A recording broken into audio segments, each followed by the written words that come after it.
Dominee André was altyd verbonde aan die enige kerk die ook aan die pad. Hy tans die skoolhoof van Jan Kriel.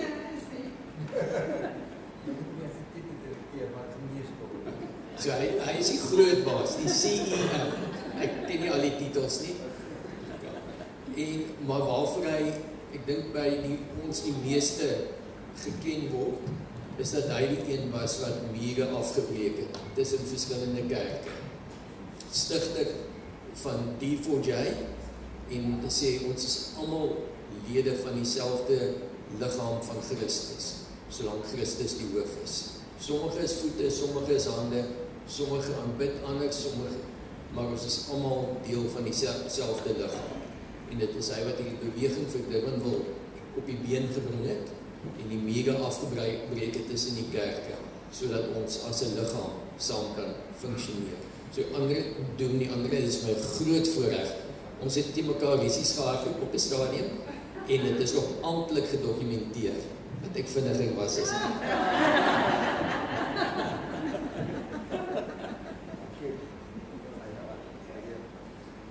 As hy reg so. Dankie dokter Rus. Dis amptelik gedokumenteer dat ons meer as een keer resies gehad het. En daar's net hierdie een twyfelagtige keer waar ons net gesels. Ja, baie dankie. Ek het nou baie diep gedink vanoggend. Hierdie week, ja. Ek het met die week by Jan Kriel se ouer huis opgestaan op 'n nuwe huis te kuil en ek is gevra om daar boodskap te gaan lewe vir hulle Kersfees dinge en ek het ooms en tannies se dop gehou en dan party die wat sukkel te stap nog en die wat bewe as hulle eet en al die dinge. En toe het ek tot die slotsom gekom dat ek nader daaraan is as wat ek is toe ek op die universiteit is. En dit was 'n scary thought, nommer 1. En toe ek 'n jong dominee was, was ek gelukkig dat daar 'n klomp jonger mense was wat gesê het, jy moet ons eendag trou. En nou kom ek agter. Nou het gewoon is mense sê ek het hulle begrawe. Nou het ek regtig geworry. Na volgende. Ja, ek weet nie meer hoe oor myself moet dink na hierdie week. Baie dankie. Dis 'n voorreg om die julle te wees altyd. Dis 'n moeilike een vir my want kyk, Michelle reël mos nie alles perfek nie, maar sy reël alles perfek. Maar hierdie keer het sy vir my gesê, ek sê, waaroor moet ek dan nou preek? Want gewoonlik kry ek 'n uiteensetting daaroor dit, dis die tema, dit pas in by hierdie en jy mag nie so of so nie, en ek het sê, ag, preek oor enigiets. Joh, dis verskriklik. Daar sê met Calvin en Hobbes ding jare terug waar een van hulle in 'n videowinkel, die wat nog onthou van 'n DVD-winkel of 'n videowinkel voor hy rak staan en so kyk en wonder en dan staan daar there is no freedom in choice. Nou as jy na die Bybel kyk, there is no freedom in choice waar ons praat. Maar ek het in die week besef ek weet waar ons praat en dit gaan nie die tradisionele Kersfees preek wees nie, hoor. Ons gaan 'n bietjie anders dink. Maar iets wat juis in hierdie dae baie belangrik is, glo ek, en ek dink vir die Here ook belangrik is. Want verlede Sondag was ek moeg. Man, so vir alles. Dit dink ek nou, hoekom sal ek so moeg wees? Jy weet, en ek dink, joh, daar was 'n besige week by die werk, en ons het 'n klomp gedoen, en alles wat ons nou geafskeid word, soos oude Miriam, wat altyd die saam my was, toe hy in die Karoo was, het hy ook gesê, as die dominee 'n ding aan die einde van die jaar toegebid het, om in Januarie weer oopgebid het, nie, dan sy ook nou nie reg nie, jy moet vir alles oral gewees het, en so aan, ek het 'n klomp goed mis toebid, en ons het lig gekoom by Jan Kriel gehad, en as ek toch, ja, dis seker die rede. En toe staan het my, dis nie hoekom ek so moeg is. Ek is moeg vir Black Friday. Ek is moeg vir nog advertensies. Ek is moeg vir nog e-posse wat skielik begin inkom elke dag, wat ek nie weet waar hulle my adres vandaan kry nie. Ek is moeg vir sosiale media, want ek kan nie met my vriende se stories lees nie, want al wat opkom is die tipe tekkies wat ek moes soek, wat ek moes koop vir my kinders, jy weet, vir Black Friday, want dan goed is so die deesdae, dan sit 'n bietjie af, jy weet, en dan kom die goed mos altyd op, alles die hele tyd, die AI werk so, ek was moeg daarvoor, is net oral, op e-posse, op sosiale media, advertensies, ek was regtig, en ek het gedink, okay, tyd is verby. Dis die Sondag, dis nou Black Friday month, Black Friday week, Black Friday en Black Friday weekend is nou klaar. Toe kom Cyber Monday. Maar dit was vinnig, ek het niks tegnologies nodig gehad, ek het nie baie gekry. En so hierdie week dink ek, nou gaan dit beter, en skielik begin die e-pos net aanhou, want nou is dit Kersfeespresente, en die drank wat jy moet koop by Kersfees, en die kos wat jy moet saamvat vir Kersfees, en dis, man, die Tygerberger kom Vrydag, Woensdag uit, en daar is van ons liggieboom so goed, en daar die kuils op die weeghawe, die koerant is 6 bladsyde, maar die pak goed wat hulle tussenin gesit het, van die advertensies, van wat jy nog moet koop, en wat jy nodig gaan hê, en al dit is net too much for us. Dit was, ek dink 600 bladsyde, as jy weet. Die Bybel het meer as 500 verwysings na gebed. Daar is omtrent 500 verwysings na geloof. Maar daar is meer as 2000 verwysings na geld en besittings. Jesus vertel 38 gelykenisse en 16 van hulle handel oor geld. En in die 4 evangelies, as jy al die verse saamvat, 1 uit elke 10 verse handel oor geld en besittings. Dis 288 verse gerus wat ek tel op sy kop. Jesus het meer oor geld en besittings gepraat as oor hemel en hel. Interessant. Dis hoekom ek dink ons hierdie dag bietjie daaroor moet praat. Maar voor ons uit die Bybel lees, kom ons bid saam. Here God, U is ons goed. U leer ons so baie, maar Here, U leer ons deur hierdie lewe. U neem ons nie uit hierdie wêreld uit nie. U plaas ons in die wêreld en leer ons hoe om hier te lewe. Jesus, U self het ons so baie kom wys en Here, U die Bybel vir ons gelos wat vir ons so baie kom leer oor hoe ons kan voortgaan om as gelowiges, as Christen, as U disippels in hierdie wêreld te leef, Here. Elke dag. Wanneer ons dan ook nou so aan die einde van nog 'n jaar kom, Here, en ons nader ook die Kersseisoen, waar ons regtig U geboorte, U menswording, Here, vier, want ons weet ook U het mens geword om ons te kom red. Here, in die dae moet ons ook nie net afskakel en rus nie, maar moet ons ook weer bedink, hoekom het U mens geword, en wat vra U van ons as ons die disippels is? Here, as U sê, as U disippels leef, sodat ander kan glo in U, dan is dit toch ons opdrag. Daarom as ons uit die woord lees vanoggend kom vra ek, Here, leer ons, maak ons harte oop, maak ons oë oop, vernuwe ons deur U Heilige Gees en stuur ons hier uit in hierdie lewe in, sodat ons anders kan lewe.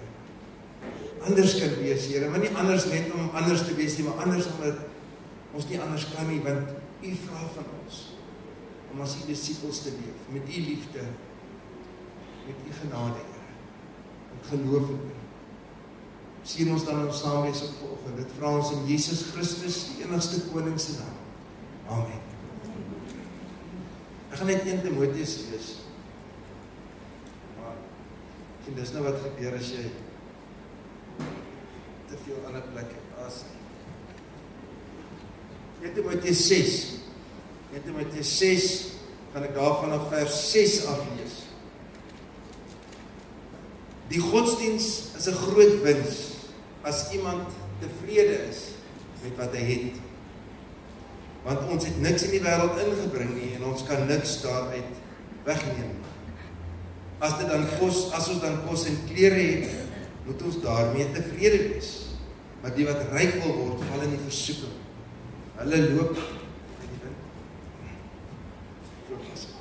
Hulle vas in die stryk van baie sinlose en skadelike begeertes, waardeur mense in verderf en ondergang gestoot.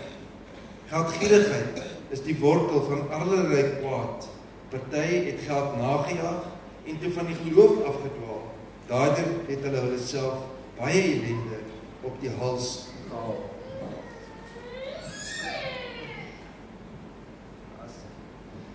Maar jy, man van God, vrou van God, jy moet hierdie dinge afwegvlug van hierdie dinge. Streef na opregtheid, toewyding aan God, geloof, liefde, volharding, minsaamheid, In die goeie wedloop van die geloof moet jy al jou kragte inspann en die ewige lewe as prys behaal.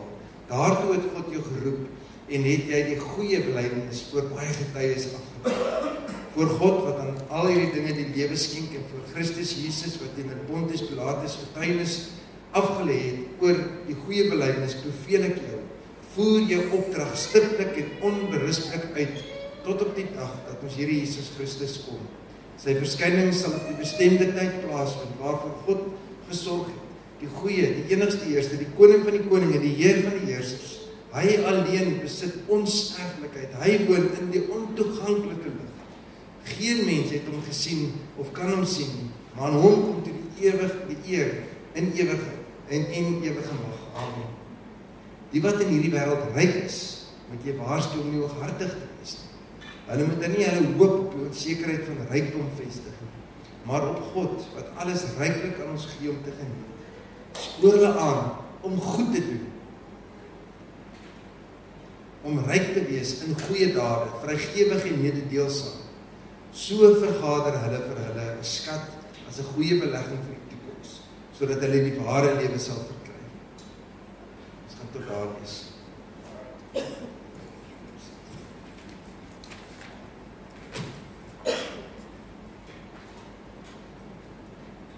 Richard Foster het baie jare terug 'n boekie geskryf, Money, Sex and Power. En hy het gesê, dis die 3 goed in die mens se geskiedenis wat die mens van God af weggaan, wat die mense fokus laat verloor. En ons teks praat nou van een van hulle vandag, oor geld. Hy begin sommer te sê, goed met jou as jy tevrede is met wat jy het, want ander wil meer hê en dat hulle afgedwaal in die geloof. Maar ek terug het Prof. Daniel de Tooy, by 'n klas gegee, 'n boekie geskryf en gevra, kan ons welvaart oorleef? Kan die mensdom welvaart oorleef? En dan vra in die boek, want hy sê dat mense raak so vasgevang in die soeke na meer en meer, dat jy nie meer tevrede kan wees met wat jy het nie, wat jy reeds het. Dan leef ons in 'n samelewing wat hierdie opvatting het, en ek noem dit sommer 'n wanopvatting het, van dat hoe meer jy het, hoe meer gelukkig gaan jy wees. Hoe meer materiële besittings jy het, hoe meer goed jy kan kry, hoe happier gaan jy wees in die lewe. En tog wys die navorsing anders. Studies sê vir ons heeltemal anders. Die geweldige interessante ding is dat die mensdom het nog ooit soveel welvaart beleef soos wat ons nou beleef. Ek meen as 'n individu rockets kan opstuur in die goed land en mense kan vakansie gaan betaal en sê maar in die lugruim vir 'n tyd kan gaan. Dit is die welvaart wat daar is teenoor. En dan sal die mediese en die studies ook vir jou sê dat die mensdom nog nooit so ongelukkig was as wat hulle nou is. Dat geestesgesondheid, spanning, stres, depressie, selfmoord, al daai goed, die meeste nog ooit is. En dit terwyl welvaart die meeste nog ooit is. Nou die geleerdes sê in die 18de eeu met die industriële revolusie het hierdie skuif plaasgevind. Hierdie groot skuif, maar ek wil jy sê die Bybel sê dit vir ons het eintlik al lank op plaasgevind. Maar nou, kom ons sê dit maar daar nog groter plaasvind, want daar het dit gekom dat die mensdom ingedeel is en gesê is, dit wat jy besit, bepaal jou stand in die samelewing. Dit wat jy besit, bepaal jou sosiale stand. En uiteindelik 'n nuwe drie-eenheid na vore gekom. Nie die Vader, die Seun en die Heilige Gees, maar 'n drie-eenheid wat sê, wat ry jy, waar bly jy en wat kry jy? Aan die woorde, ja, hang dit af hoeveel jy kry, waar jy ry en waar jy bly, so sê die media, dan gaan jy gelukkiger wees. Dan gaan jy tevrede wees met wat jy het. Tog is dit nie so. Maar hulle sê dit is so. Hulle sê geluk het geskuif. Geluk is nie meer 'n innerlike toestand nie, maar dit is 'n uiterlike impuls. Jy moet iets kry wat vir jou gelukkig gaan maak. So dis dinge en goeders wat mense gelukkig maak. En vriende, dit is hoekom die Tygerberg is so dik is hierdie week en laasweek en volgende week. Is omdat hulle sê hierdie goed gaan jou gelukkig maak. Hierdie goed is lekker. Hierdie goed het jy nodig. Jy moet dit saamvat. Vakansie toe. Jy kan nie sonder dit hê. Maar weet jy, dit maak mense gelukkig nie. Dalk kortstondig, maar dit hou nie. Want jy wil altyd beter hê, jy wil altyd meer hê. Daarom sê vers 8 en 9, wees tevrede met wat jy het. Want die wat ryk wil word, die wat meer wil hê, val in die versoeking. Jare terug skryf oor John D. Rockefeller, wat natuurlik een van die wêreld en daardie dae ook sy rykste mense was. Hulle het vir hom die vraag gevra, joernalis, hoeveel geld gaan genoeg wees? Wanneer gaan jy genoeg hê? Hy sê, miskien nog 1 miljoen of 2, kom ons kyk. Na sy dood het die joernalis toe vir sy finansiële raadgewer gevra, natuurlik nou vir die koerant om te sê, maar hoeveel? Wat het hy agtergelaat? Dit is 'n gelowige raadgewer, hy het die ou net so gekyk en gesê, alles. Net dit. Ons teksie ook, jy kan nie saamvat nie. Maar dit is die ding wat ons dit is die goed wat ons besig hou deur die jaar, dit is so, daar's ook net die etiek van arbeid, adel, jy moet werk vir wat jy nodig het, maar is altyd die fyn lyn, en dis waar ons teks vanoggend praat, is daai fyn lyn. The way we handle our money is perhaps the truest indicator of the spiritual condition of our heart. The way we handle our money is perhaps the truest indicator of the spiritual condition of our heart. Dis hoekom ons oor geld en goed moet praat vandag. Dis hoekom ons oor Black Friday en wat Cyber Monday en Kersdag en al die kersinkopies en die geskenke en al die goed wat nou so in our faces met onsself. Want dit bepaal baie keer ons spiritual condition of our heart. Vers 10, waarsku teen geldgierigheid. Vers 17 sê, die wat ryk is, moet pas op vir hooghartigheid. Hoekom? Want dit maak 'n breuk tussen ons en God. Dit maak 'n breuk tussen ons en ons naaste. Ek het moontlik al vir julle die verhaal hier vertel, ek kan nie meer onthou nie. Maar dis 'n storieetjie wat by my, ek nog laas jaar gewerk het, maar dis 'n storie wat my bly by altyd, en dit gaan oor, dit word vertel van hierdie jong pastoortjie wat 'n nuwe kerk aan die Southern Suburbs begin het. Jy weet, en dit is 'n lekker kerk, dit is 'n lekker kerk, jy weet, dis mooi daar so. Hulle het nie spoosane, het sommer 'n mooi gebou, jy weet. En is 'n genuine to me coffee shop se waantjie is daar vir almal, jy weet. En die karre wat daar buite staan, en is die jeentjies wat nou is, en die puntskone wat so blink, jy weet mos nou, sien julle die prentjie daar, man, dis net lekker daar, en almal is daar, almal is lekker fancy. En dan stap ek oom, skoon, maar die broek is soos myne, maar 'n bietjie verslete. Die hempie is skoon gewasse gestryk, maar nie die nuutste nie, hy is daar 'n bietjie op die kraag in die gang. Die Bybel in die hand is 'n ou, lees deurleefde Bybel, die werkskoene is werkskoene, maar hulle is gepolish daar. Almal kyk die oom so, want die prentjie van die kerk en die oom pas nie lekker by mekaar. En almal is 'n bietjie skuiwerig vir die vreemde oom wat nou hier by hulle se kerk opgedaag het vanoggend. En hulle kyk hom so, en die pastoor kyk hom so, en hulle gaan dan, die oom gaan sit rustig agter en hou die kerk. Toe hy so uitstap, en die mense het nou onder mekaar gepraat, en die elders het so 'n bietjie gepraat, en die pastoor kom toe en sê hy, oom, ek wil net vir jou een ding vra, as jy nou so die week met die Here praat, jy nie maar by hom hoor, hoe mense hom aantrek as jy na die kerk, hoe mense daar weg, en die storie gaan so, dat die oom die volgende week weer opgedaag het, weer dieselfde, skoon gewas, maar die ou klere en bietjie, het al die lewe gesien, alles dieselfde, en die pastoor het die oom sommer daar voor die tyd weet, en sê, maar oom, ek het hom ons gevra het, oom nie met die Here gepraat, oor hoe mens aantrek is mens na die kerk. Oom het hom so gekyk en sê, pastoor, oomie, ek het, maar die Here het gesê, ek weet nie, hy was nog nooit by hierdie kerk. Ons lag oor, maar ons dink oor, ons wonder daaroor. Dis die lewe, dis die dinge wat mense van praat. Wanneer praat ons oor 'n gemeente? Dink 'n bietjie as julle nou dink oor kerk, as ons nou vir Chella hulle vra as hulle terugkom, al die kerke wat hulle nou van gehoor het, wanneer praat hulle? Wat sê gemeentes wat hulle kinders ken? In Amerika, man, dis duisende mense, dis so groot soos 'n amfitheater wat skrik vir niks nie.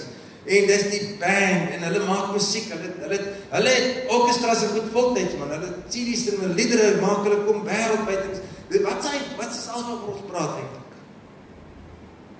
Ek het altyd gewonder en gesê, maar dis my interessant van my gemeentelede, en ek het niks teen hom Angus nie, maar hulle sê vir my, hoorie, hulle is nie maar hierdie ry Bloemfontein te deur die nag wat om Angus bid daar op 'n plaas hulle gaan bid. Sê ek mis reg so, maar onthou volgende Woensdag gaan bid ons 6:00 die oggend sommer hier by die kerk ook, jy weet. Wat is goed dankie kom. Jy weet, ons wil altyd die groot en die mooi, ook in die kerk wil ons dit hê, en in die lewe, en as ons dan nou weer uitstap by die winkels, dan sê die winkels dieselfde vir ons. Kom ons praat weer 'n bietjie. There are 3 causes for the inordinate love of money. The desire for pleasure, vainglory, and the lack of trust. And the last is stronger than the other two. The lack of trust. Vertrou ek nog die Here vir my behoeftes? Vertrou ek genoeg of is my hele dringe na nog en meer en harder werk en goeders kry, is dit nodig? Matteus 6 sê die volgende: moenie julle skatte op die aarde bymekaar maak waar mot en roes dit verniel en waar diewe inbreek en dit steel nie.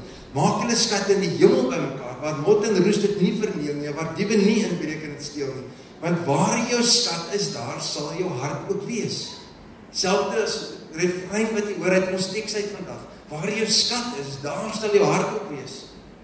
As jou skat by die goede en die dinge is en die meer en meer wat ek het nodig, en dit is lekker en dit laat my goed voel en dit laat my goed lyk ook in die samelewing, is dit waar my hart is. Niemand kan met 2 baase gelyk werk nie. Hy sal die een minder ag en die ander hoor. Hy sal die een meer oor en die ander een afskeep. Jy kan nie God en mammon dien nie. Daarom sê ek vir julle, moet julle nie bekommer oor die lewe, oor wat julle moet eet of drink nie. En oor julle liggaam, oor wat julle moet aantrek nie. Want is die lewe nie belangriker as kos en die liggaam as klere nie. Julle moet julle dus nie bekommer en vra, wat moet ons eet, wat moet ons drink, wat moet ons aantrek nie. Dis alles dinge waaroor ongelowiges begaan is.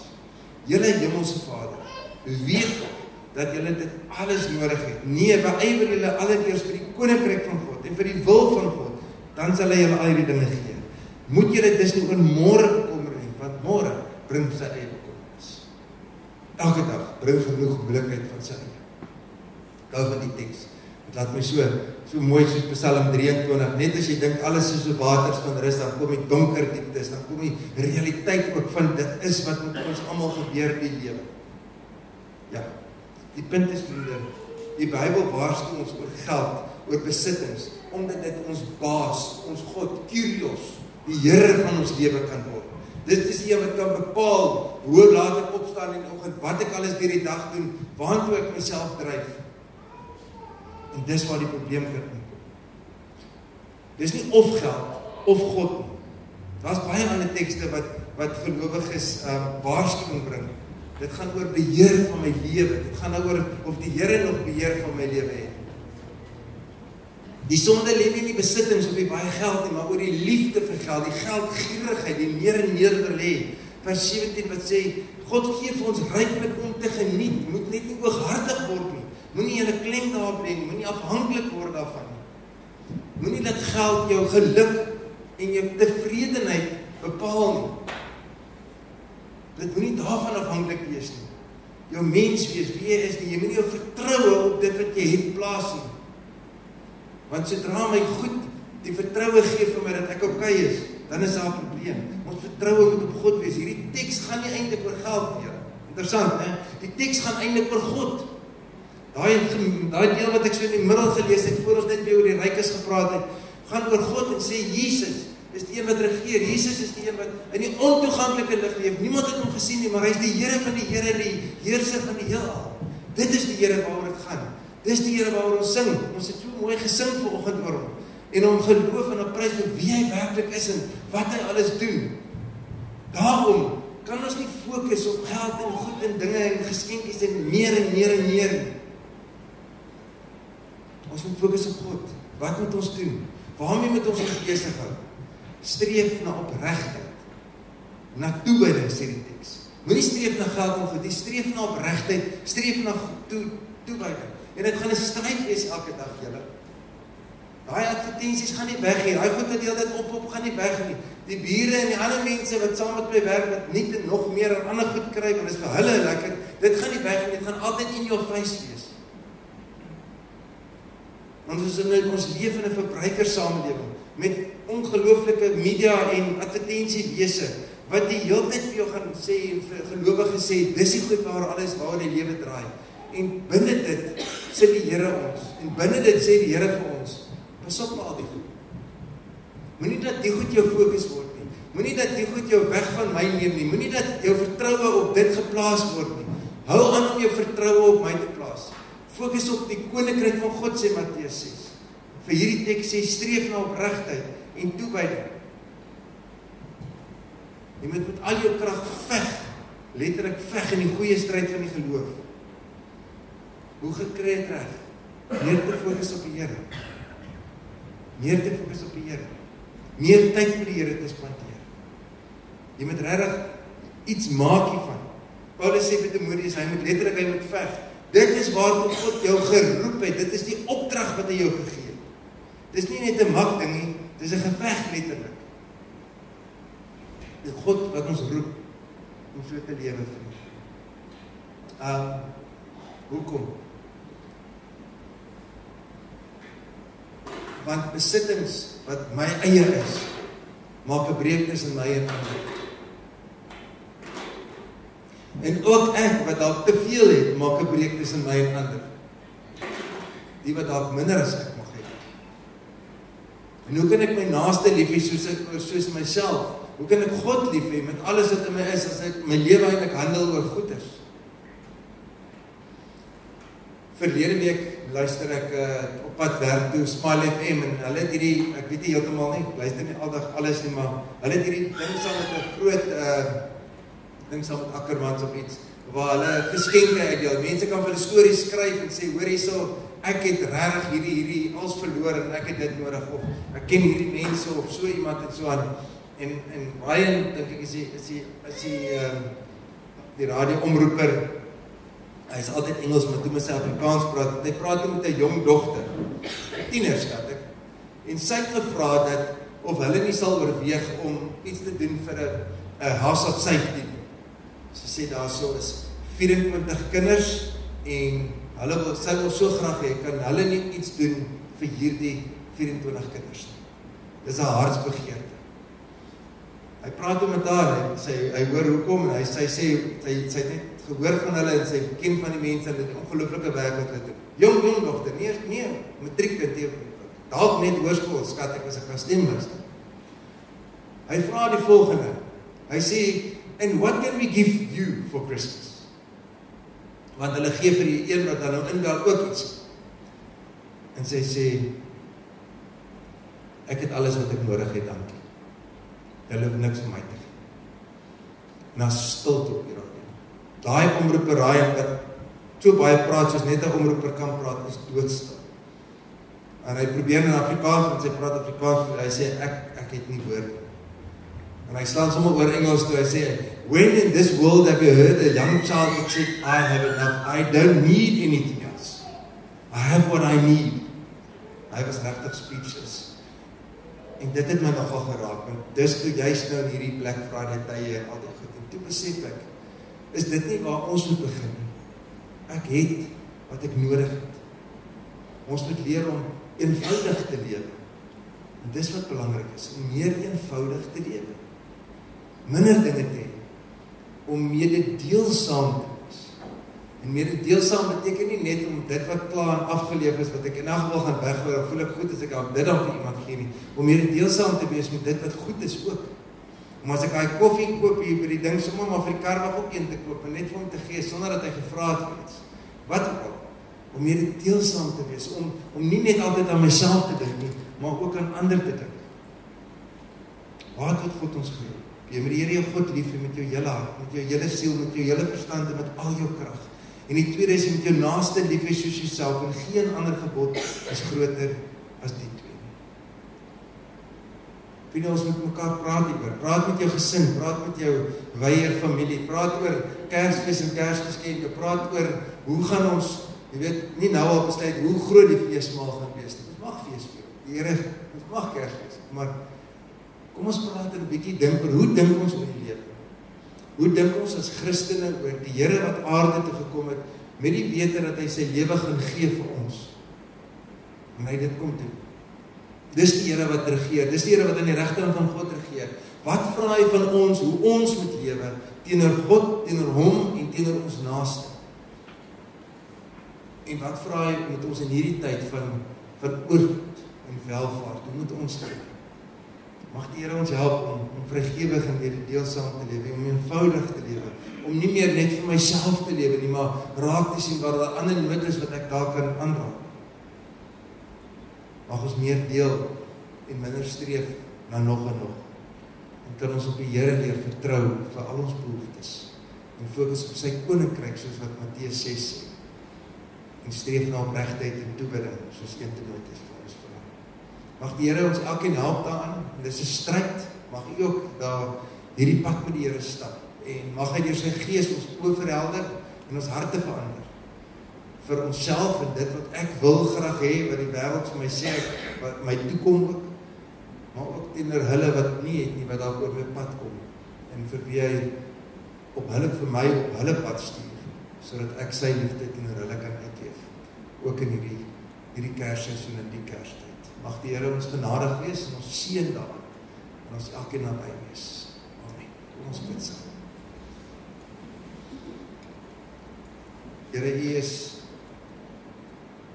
ons Here. U is die een wat eenvoudig gelewe het. U is die een wat elke dag afhanklik van God en ander gelewe het, Here. Terwyl U die boodskap, die evangelie, die goeie nuus van verlossing verkondig het. Op ons om ook so op ander te fokus, terwyl die wêreld op ons fokus, Here, en aan ons 'n klomp goed wil deurgee. Mag ons geluk en ons tevredenheid by U vind. En dit wat U elke dag vir ons mee seën, Here. En mag ons dan juis ook lewe. 'n Lewe wat U gelukkig maak. 'n Lewe waar ons deel U liefde met ander wat oor ons pad mag kom. 'n Lewe wat nie afhanklik is van dinge en goeders nie, maar afhanklik is van U liefde elke dag. En afhanklik is om te weet U voorsien aan ons behoeftes ook elke dag. Here, ek bid in hierdie Kerstyd vir elkeen ook hier in die gemeente. Ons vra dat U hulle sal seën met die liefde en die liefde ook van saam wees en die vrede oor Kerstyd, Here. Mag U ook in die wete van U koms aarde toe vir ons, Here, vrede bring. Mag ons vreugde vind in U en in diens aan U.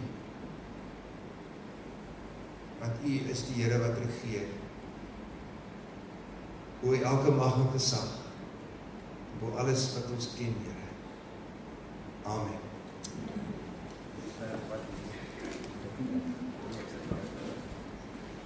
Ek wil net sê, ek is baie dankbaar dat ek nie hoef dood te gegaan het, sodat julle die woord kon hoor.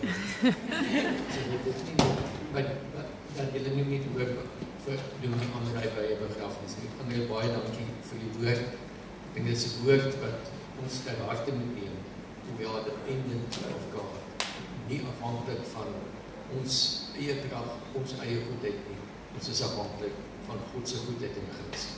Mag hy ons veilig bewaar in die vakansietyd wat voor lê. En ek wil sommer vir doen nie ander vra om vir ons 'n seën gebed te gee of 'n seëning vir die week wat voor lê. Die ontvang die Here se seën. Mag die genade van ons Here Jesus Christus, die liefde van God die Vader en die nabyheid en gemeenskap van sy Heilige Gees met ons elkeen wees en bly. Gaan in die Here se vrede. Amen. Amen.